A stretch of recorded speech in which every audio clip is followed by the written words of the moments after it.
Yo, what up? Welcome to Mo Boxing No Problem. I'm Jose Ramirez Jr., and I'm joined by my co host, Brianna from Brianna Sports. And we got a special guest with us today. We got pro boxer Elijah the Wolf Pierce. How's it going, Elijah? Oh, doing well, man. I'm blessed. Glad to hear it. And looks like we already got one comment for this interview. Sports and Student said, let's go. He's excited for this one. Yay. Absolutely. Awesome. First question we got for you, Elijah. It's rather generic. I'm sure you get asked this all the time. And it's at what age did you start boxing and what got you into boxing? Well, I was I want to say about 6 years old. It was just a bonding experience between father and son. My father was a former martial artist and kickboxer, so he was just wanted to bond with me over something that he was very into and interested in. So it just stuck, and here I am now. I'm soon to be 29 in September, and I'm a top five world ranked professional. So, looking to finally gain that world title. Nice, making some big moves now. Yeah. Absolutely. And then, kind of like a follow up to that question of your background, what is the backstory behind your nickname, the Wolf? The wolf. So basically, I used to actually go by Sweet Pea. I was known primarily through the amateurs, known as Sweet Pea. It was named pretty stuck pretty hard, but and also the beginning duration of my pro career, but I ended up losing I believe it was whenever I lost my second fight, Mhm. because currently now I have a record of 20-2 with 16 knockouts. But when I had lost my second fight, I was 9-2 at that time, and I had to do a lot of soul searching. I really had to kind of just assess the damage, assess my life, my livelihood at the time, and just a lot of things that were going wrong. And ultimately, I kind of found solace in the wolf. You know what I mean? I believe Mhm. that's my spirit animal. So it's like I just kind of took that helm and added it to myself pretty much. And I was like, and I pretty much changed my mental stance on how I was gonna approach fights, how I was gonna train, how I was gonna attack in general. And I was just kind of like, well, from now on, I'm hunting everybody who gets in my way. Anybody who has a title, anybody who is formidable in any way, shape, or form in the realm of boxing. I'm out to get them. So that was pretty much where the birth of the wolf began. And then That's great. also too, like a lot of people think, it's a gimmick thing, and Mhm. it's really not. It's really close to my heart, and I live that way just day to day. My family is most important to me more than anything. I'm an extremely family oriented guy, like extremely. That's obviously I always got my kids with me most of the time. My this is my 8-year-old daughter, Isabella. I'm So it just that pack. I always tell people, say the wolf is only as strong as the pack, and the pack is Yeah. only as strong as the wolf. Mhm. You know what I mean? So Mhm. having my family behind me, having the support system that I have, it's extremely important to my success. Absolutely, that's a great Yeah, backstory, and awesome. I'm Yeah. glad you tie it back to your personal life. Having your own wolf pack. Yeah, exactly. Yeah. Honestly. And going back to your amateur days, can you tell us about your amateur career and what were some of your major accomplishments from back in the day? Yeah, well actually I was the first I believe I researched it before. I think it might have been one other gentleman, if I'm not mistaken. Maybe one. But I believe I was the first Oklahoman. That's originally where I was born, Oklahoma City, and excuse me, Midwest City, but Oklahoma. But I was the first Oklahoman to make the Olympic trials. And which I received a merit from the senator at the time. But yeah, I did. I've done some pretty credible things. I had a more so I to me I kind of say a short stint, because I started at the legal amateur age of 8, but I only boxed in the summer times whenever I would go visit my father, and then that was up until I turned 15, when I was a sophomore in high school. That was when I actually, because I was a very avid basketball player, and I was really good, but I'm really very small and short in stature, so I knew I wasn't gonna be no NBA player. So my dad, he told me pretty much like he think I should box. I think that would be a better avenue, more conducive to what I wanted to do with my life, and I ended up listening and following suit, and here we are. But I fought some pretty credible guys. I beat Rolly Romero in the amateurs. I beat uh, uh, Bruce Carrington. And he beat me as well. One time we went 1-1. Um, fought a lot of guys, man. A lot of notable champs, tough guys today. Like I've been around. I know a lot of these guys personally. So it's just I'm just um grateful that at this time I'm finally getting my just due, and now my name is starting to be a lot more recognizable amongst my peers. Mhm. Yeah, and then a few names did stand out, like you just said, Rolly Romero and then Shushu Carrington. Mm. Do you recall fighting them? And then what do you have to say when you did fight them? Like, was there anything that stood out to you about these fights? I mean, not exactly. I mean, a Mhm, fight is a fight. You know what I mean? mhm, But definitely, to a credit, each of them. They're both really good fighters. Rolly he's really strong. He's really mhm, strong, and then you can see even in present day, his power has carried over into the professional ranks. Um, and same thing with Shushu. But me and mhm, Shushu, we're actually have a pretty close relationship. Like he's an actual friend of mine. Where mhm, we've spoken on the phone before. We've things like that. Like he's a good friend. So, me and him, we're looking to eventually settle that 1-1. In the professional ranks, we're at the same weight class right now. So, mhm. he's I believe getting ready to fight for the WBC interim belt. So I'm looking forward to getting my world title really soon, and then eventually we can meet up and we can settle it the right way, like we always plan to. Awesome. Absolutely. And then speaking now of your pro career, you made your debut back in July of 2016 in Oklahoma City. What Mhm. were your emotions heading into that fight? Were there kind of any nerves for your pro debut? Well, I think there's always nerves, even to this Mhm, day. It's always nerves when you step in that ring because end of the day you fighting for your life. Realistically, you're putting your life on the line when you step in there, and then ultimately, just um the sport of boxing has sometimes it's sad to say, but it's like it's become so it's like unrelenting, where pretty much like there's no forgiveness, there's no it's just not nice, you know what I'm saying, like they it's real cutthroat. So if you lose, it can really pretty much hinder you, and pretty much limit to where you can go, I would say. So there's often been guys who have lost and became journeymen, and then there's guys who've lost and they've turned their losses into triumphs, into which they went on to become champions. And obviously I'm looking to do the latter. I had two early losses, so, and I haven't, since then I haven't lost in 6 years. So I'm looking to continue that, and like I said, become world champion, and then even after that, continue to elevate, and then take my talents and use them for other purposes. I'm a very multi talented individual in general. I just in the entertainment spectrum. I sing, rap, dance, act.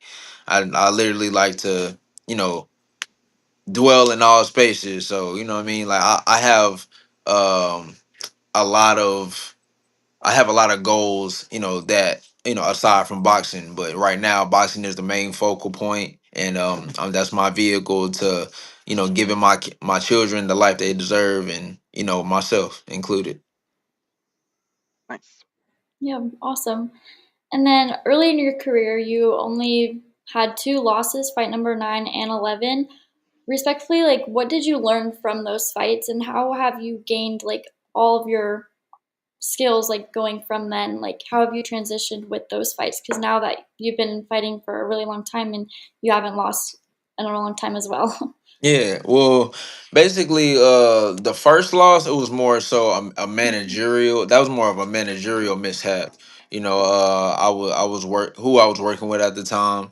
I had to learn to watch the company that I keep, and even though people may seem like they have your best interest, it can be apparent that they don't, and Mhm. just things like that. Just growing pains, and then my second loss stemmed from more so I was going through a divorce at the time. It's more personal, and so you can't expect to be of sound mind in the ring if you're not outside the ring. So that was just pretty much a clear case of that, and like I said, it was a learning experience I took from both experiences, and pretty much like I said, when once I became the wolf, I had to learn how to separate my personal life from my boxing career, and I had to like achieve a different sense of self discipline, and just kind of using that anger, all that emotion, basically using it and transferring it into a positive space. So obviously, it kind of came out in the aggression, when it comes to boxing and stuff like that. So, and I believe I've done a credible job thus far, and I'm only learning and continuing to grow in that aspect. Absolutely. And Mhm. Elijah, you're now signed with the Overtime Boxing. Got to shout out Overtime Boxing because Of they're course, killing of it, man. They're course, killing it. They Mhm. figured out how to promote properly on social media with the graphics and reels, and they give all their definitely. fighters like a lot of exposure. So, how that deal with Overtime come to be, and what were your main reasons for signing with them? Well, yeah. Well, shout out Overtime Boxing and Viva Promotions. I'm actually co-promoted between the two. Oh, nice. Um, But yeah, as far as the overtime, all I remember is that my manager ended up presenting me with the opportunity to fight. I had fought Mike Plania, who was he was a hot prospect at the time. He had beaten Josh Greer, who was another big prospect at the time, and so of course that was my first main event on television, on TV on the Zone. So it was definitely a big moment for me. That's something I always dreamed about. So I was extremely excited for that opportunity. And so, and then on top of that, getting a knockout, I do believe I knocked him out in the third round or whatever. And I was nervous. I was so nervous for that fight. I was extremely nervous. I remember I was because I had just recently went down to 122 at this time. That was a big asterisk in my career. Like I said, um, kind of jumping back when I was saying with the first loss, that more so happened because of weight.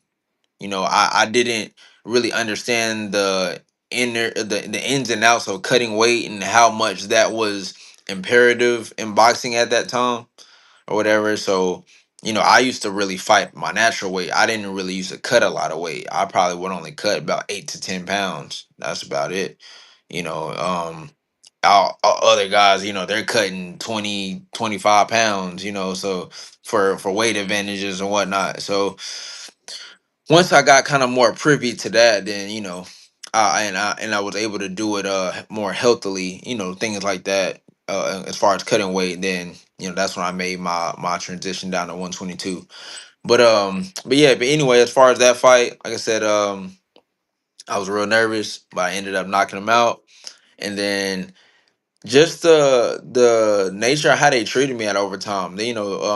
Shout out Britton Harden. He was the one who really advocated for them to sign me, and yeah, it was just they showed me like I said, I'm all about genuine connection. Like I said, I guess it's just a part of the wolf nature in me or whatever. But I don't like to really deal with anybody unless there's a genuine connection there. And Britton Harding, he gave me that. So once I felt that comfortability And then, I went to the facility and whatnot, and everybody pretty much embraced me, and they were, very favorable of me. I was like, okay, cool. And then on top of that, it was at home. I live in Atlanta, and that's where their home base is.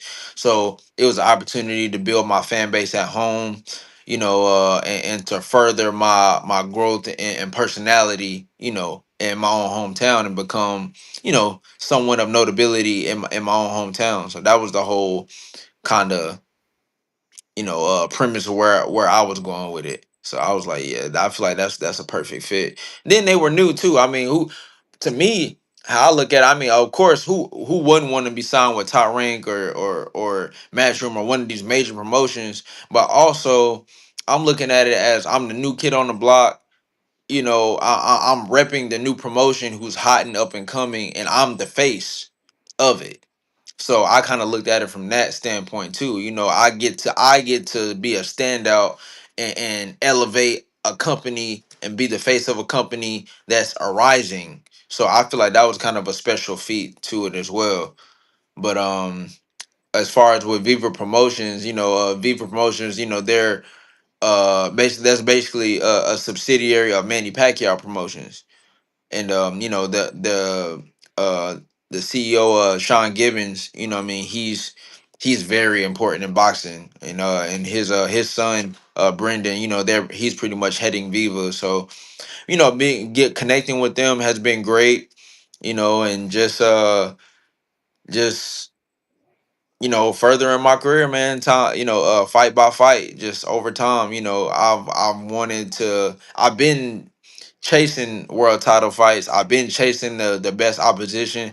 A lot of these guys, they really don't want to fight me. So, and rightfully so. But I'm just taking my time, one by one elimination. And we gonna get there. Absolutely. Mm-hmm. And then speaking of fighting, your fight on July 25th is coming up. It's on OTX15 and it's in Atlanta. hmm And you're the main event. How does it feel that you're headlining that event? Oh man, it's always great. This is my fourth consecutive main event. And I actually all of them have been in Georgia. So that's Mhm. been another great feat. So like I said, it's just building my notoriety, building who I am, and ultimately, I'm I'm just excited to do it once again. Like I said, I've been at the ring for a while, so and really the weight cuts that they my last few being at 122, they heavily impacted my performance, and I was still most of the time able to get the knockout, but they just were, they were harmful.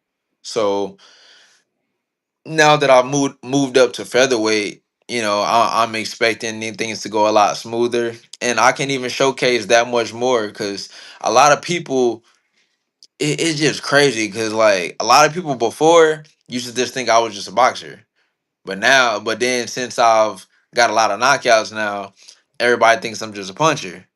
So they really haven't seen the full totality of spectrum of skills that I really have. Like there's a lot I can do. So I'm just looking forward to really showcasing that, and just showing improving once again as I And get my 21st win, 17th knockout. there you Yes. go. And yeah, Ledger, you have been spoiling us with the knockouts. So I think a lot of people are Mhm. expecting a knockout in your next fight. But for fans that are going to be either there in person or tuning in on the zone, what can they expect to see from you on fight night? Oh, definitely fireworks, man. It's definitely gonna be fireworks, and I'm gonna when I get the knockout, it's gonna be definitely in a flamboyant nature too. Honestly, I've my confidence has grown to honestly to a immense amount at this point. Really, how my life has went um over the last about 6 months. I've had the opportunity to go to Japan and train in Japan. I helped Ryosuke Nishida get ready for Junto Nakatani, his last fight. Um, I helped Floyd Schofield get ready for Tevin Farmer. Um, it was just a lot of great moments that kind of ended up. Oh, and then obviously the most importantly, the birth of my son. I have a son, at now as well. So just all those culminating together just pretty much like put me in such a space where boxing has fully endowed my life and is giving so much to me. So now I want to make sure that I'm putting my best foot forward each and every time I step out in that ring. So this performance right here is extremely important to me. I mean, extremely one because the opponent has faced Inoue, in which I was actually supposed to fight Inoue last year before he fought Cardenas, but due to me not being due to my inability to make the weight, it had to be skipped, unfortunately. So that's a fight I really, really want because I just know the significance of it, and I know the capabilities that I possess. Of course, everybody will write they write me off. Whenever mentioned with against his name, just because of his his accolades and whatnot, which I'm understanding too. But at the same time, given the opportunity to face these top competitors, I'll show improve, and I'll show without a doubt I deserve to be there, and I'll knock most of these guys out. I'll definitely put them all out for sure. I respect you're not running from the smoke. You're running to it. So I respect for Mm-hmm. that. Definitely, I am the smoke. There you go. So You are the smoke. Yes, perfect.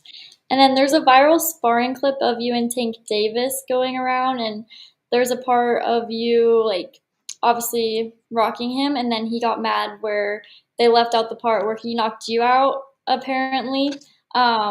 What really happened, and is the beef with that like squashed, or what's going on with that video? no, of course the beef definitely ain't squash, but at the end of the day, I've learned to just kind of let it go. As far as the knockout shit, that's complete cap. That's make believe. I posted pretty much like oh, the algorithm on Instagram. Most of the time, if you post a minute, it allows it to kind of circulate more, which was my whole plan when it came to promoting myself. I had a meeting with a couple big influencers in the boxing community. They told me that because as I've said before, nobody wanted to fight me. A lot of these top guys who people idolize and worship and whatnot, they don't want to step in the ring with me. They don't. And and one of those names I always mention every time is Stephen Fulton. I mention Stephen Fulton, uh Rabisi Ramirez, um, Marajan Akhmadaliev. I mean, there's a couple of different names who I've called out tremendously, and I was supposed to fight, or they ducked me, or whatever the case may be. But anyway, um, yeah, like I said, they didn't want to fight me, so I had to. I was trying to figure out a way where I can make myself more, you know, just give myself a better opportunity to receive some of these bigger fights, because pretty much how I'm being looked at, I'm looked at as a high risk low reward. So I'm like, okay, well they're telling me that I need to focus more on my social media presence, and I need to big myself up. So I'm very creative, so I started making my own videos. I started just going into my sparring highlights and all types of just making all types of different videos, just being creative, having different ideas or whatever, and just putting different stuff out. And then when I put the tank video out, it blew up. Next thing I know, over the span of a couple weeks, it got over about 30-40 million views across social media platforms. So and like I said, I only put a minute. I just cut up, just cut up different pieces, highlight little highlights or whatever, which is ironically the same of what he did, because actually what really happened was he knocked out my sparring partner right before me and him got in. So he knocked out my sparring partner, and then imagine that too, how nervous I was to see that. Like I'm right there, and he knocks out my sparring partner, and I'm like, whoa, okay, well, excuse my language, but I'm like, you ain't finna do that to me in my goddamn gym. And so that ain't finna happen. So, I rose to the occasion, and I did what I did. It was great work. I'm not just saying like I just completely just beat him up or whatever. He gave me good work back. It was great competitive work. And I was honored to share the ring with him. And it was great. I believe it helped us both. We both grew from it, and that was that, and that's all it was really supposed to be. I even once I posted it, I made sure to accredit him that, in the caption and everything. It was no disrespect. It was no, oh yeah, I beat up Tank or nothing. Like, it wasn't nothing like that. I was telling him how much I appreciate him for the work, how much he helped me grow, how much of a great champion he is, or whatever, whatever. But you know, a lot of these boxers, they're very effeminate, and they're very I believe they're very like egotistical. So, he took it how he took it, whatever. He got mad, and then he started trying to come up with this whole thing about him knocking me out or whatever at the end of the video and all that. And best believe, well, when the time is right, I'll post a full video. That's something I already been kind of planning, but I'm just, it's just a timing thing for me. What I'm saying? I'm very strategic while I operate my social media. So, best believe it will come. And I'm just not trying to use that as a means of just sparring with him to just be like the highlight of my career or nothing like that. Because really, that's what a lot of people try to also attribute to my career. Oh, well, you just, oh, your biggest highlight is sparring Tank or whatever, whatever. And that's not what I wanted it to do. I just wanted for people to understand that I'm a great fighter as well. I'm being overlooked, and that's really all it was. Yeah. Yeah. Coming from Sports and Tunes, he says, "What about fighting Luis Neri?" Oh my God, I just wanted to fight him too.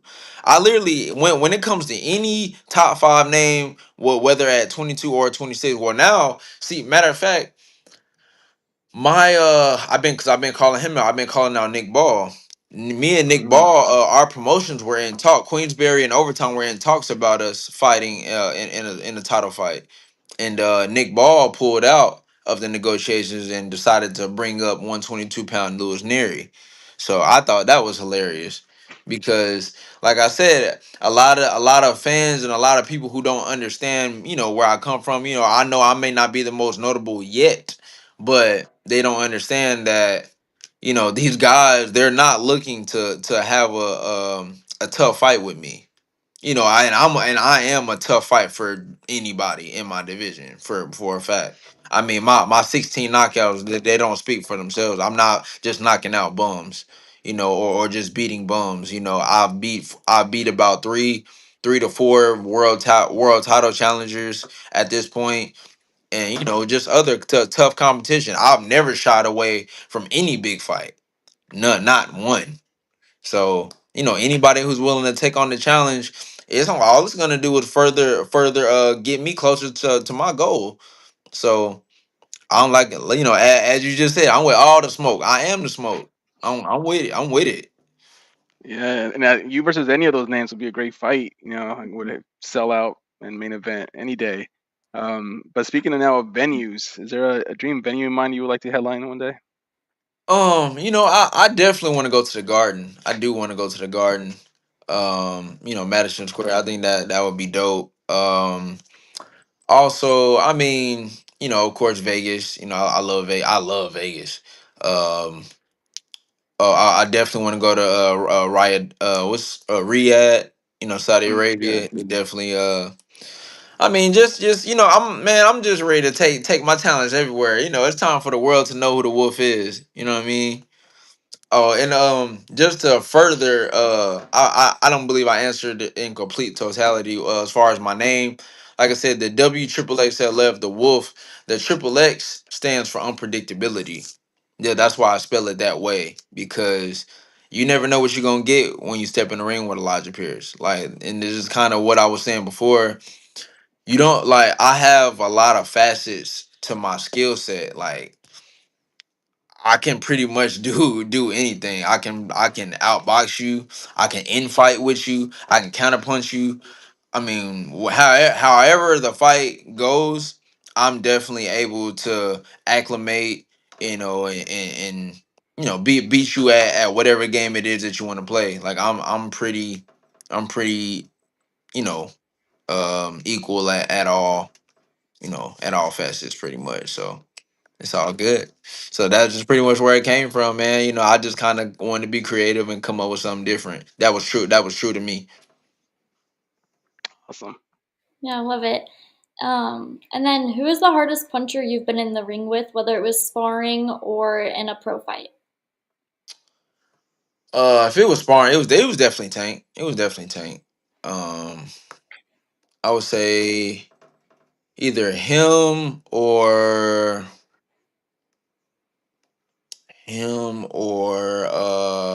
man, what's that kid's name? Mm, nah, I'll just probably say Tank. Yeah, because I mean he definitely does have power, and he has heavy hands for sure. Absolutely. A few questions here from the chat. We got a Skyco Boxing Media asking Pacquiao or Barrios tomorrow. Well, he means Saturday. Who you got in that fight? Man, it's crazy because I love Pacquiao, man. But then at the same time, Barrios, that's my boy too. Mario, he's a real cool dude. Me and him, we got cool when I was training in Texas, San Antonio at one point.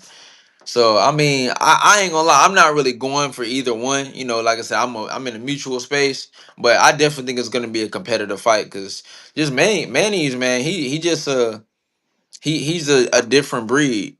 You know what I'm saying? That he has boxing in his heart. He's one of those guys who just truly fights from the heart. But of course, Father Time is undefeated, so he's definitely at a disadvantage in that regard. But who knows? But Barrios is young, competitive, good fighter as well. So I'm actually eager to watch and see how it turns out. Yeah, likewise. In Sports and Tunes, with a very fitting question. It said, "What's Elijah's favorite Outcast track?" Oh, that's crazy because I was listening to Outkast yesterday. That's hilarious. Love Outcast. They're dope. Yeah, I'm trying to think. Oh man, that is tough. My favorite. I don't know because I like Miss Jackson. I like uh I think for me it was I- like Bombs Over Baghdad. I was went hard. word, yeah, like I love Roses. Roses.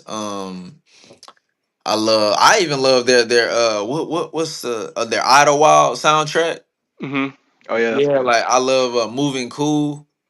Moving Cool. That's like I don't know. I can't pick a genuine favorite. I love Outkast. You already know that's the root of Atlanta right there. Yeah, absolutely. And then Elijah, what are some of your inspirations, inside or outside of boxing, that have helped you make you into the person you are today? Oh, I mean, of course, first and foremost, you know, my children. Like I said, my daughter, my son. They're literally the whole reason why I fight as hard as I do. Without them, you know. Um, I mean, well, I'm not gonna say like that wouldn't be a thing, but they're definitely the biggest, inspiration for me. Just wanting to give them a better life than myself, and um, I'd say other than that, yeah, other than that, really just like I said, my pack, man, my family. I really, like I said, just going into the family oriented nature of who I am. Like I genuinely want to create something for my family for generations to come where they can look back and they can benefit off the hard work that I've that I put in. And philanthropy, um just all things of that nature, man. Like I always wanted to give my own little small piece back to the world in some way, form, or fashion, whether big or small. You know what I'm saying? So it's not just about me. End of the day, of course, like we all, as people, we all have self interest because we're all only one being. But end of the day, like it doesn't just stop with me. Once I gain success or fame or whatever the case may be, that's just only a small piece to the puzzle of what I really want to accomplish in longevity, as time moves forward.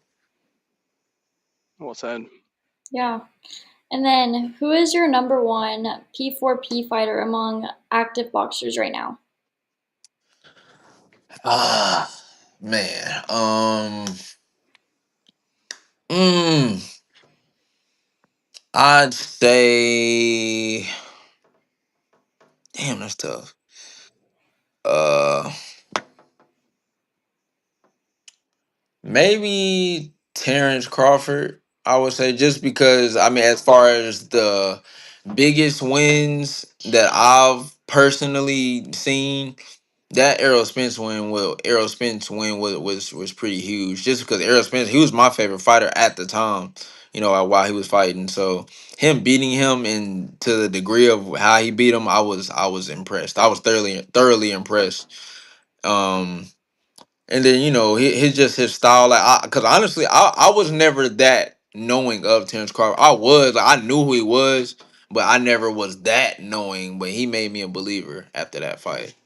So I was kind of like, okay, yeah, okay, Terrence Crawford, he's a different breed for sure. So it made me kind of do my homework and go back and study him a little bit more.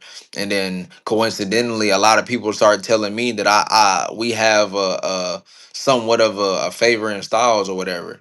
So it just made me that much more intrigued to study him. So definitely him. Inoue, he's another great pound for pound fighter. Only thing with him, that's like once again, like I said, that's why I want my opportunity to fight him, because I still, and this is just, it's just my opinion. It's no disrespect to him. I think he's an incredible fighter, but like I said, I got an opinion. I'm a fighter too, just like him. I feel like he hasn't fought he damn sure ain't fought nobody like myself. Somebody who's just as relentless. Somebody who's honestly, I'm even bigger. I'm naturally bigger than him as well. I don't think he's been in the ring with nobody like me before, with the skill set that I do have it on top of that. A lot of the guys that he fights are very small. They're very small, statured guys. A lot of them aren't big punchers.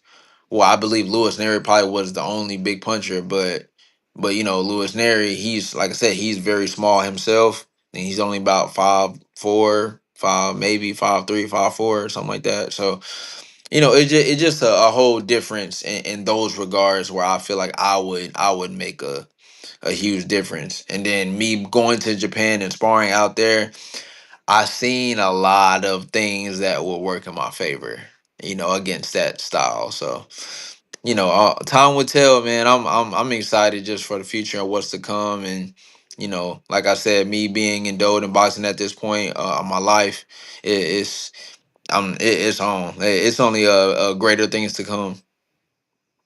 Absolutely. Mhm. And then, Elijah, you've been doing a lot of learning, throughout your career. What's the best piece of advice you would give someone that is thinking about turning pro or making a career in boxing? Oh man, I tell a lot of youngsters, man, y'all gotta, one, be realistic, because boxing is not, I think a lot of people, they love boxing because the showmanship and all that stuff, the accolades that come with it. But boxing is tough, dude. It is not easy by far. Like, I believe at one point it was classified as the hardest technical sport, I believe, at one point. But yeah, like, man, it's not easy at all. I mean, you got to deal with so many different things. Like, I mean, just from the promoters, just from the actual training aspect. I mean, it goes on and on. This is a very shady business as well. So it's tough, man. And so I think, just besides dealing with all the those things, it would be more so just staying relentless in their approach. One of my favorite quotes that I use is, "No matter the conditions in the wilderness, a wolf will never eat grass." Meaning, and what I take from that is basically, like I said, being relentless in the approach, never taking no for an answer, never giving up, always continuing to hunt for whatever it is that you're trying to obtain.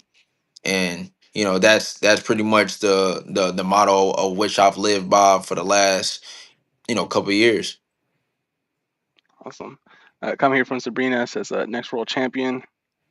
Oh Absolutely yeah, great. that's Mama Wolf right there. That's my mom. Mhm. But she knows. She knows she raised a champion. Mhm. Absolutely, absolutely. Aw.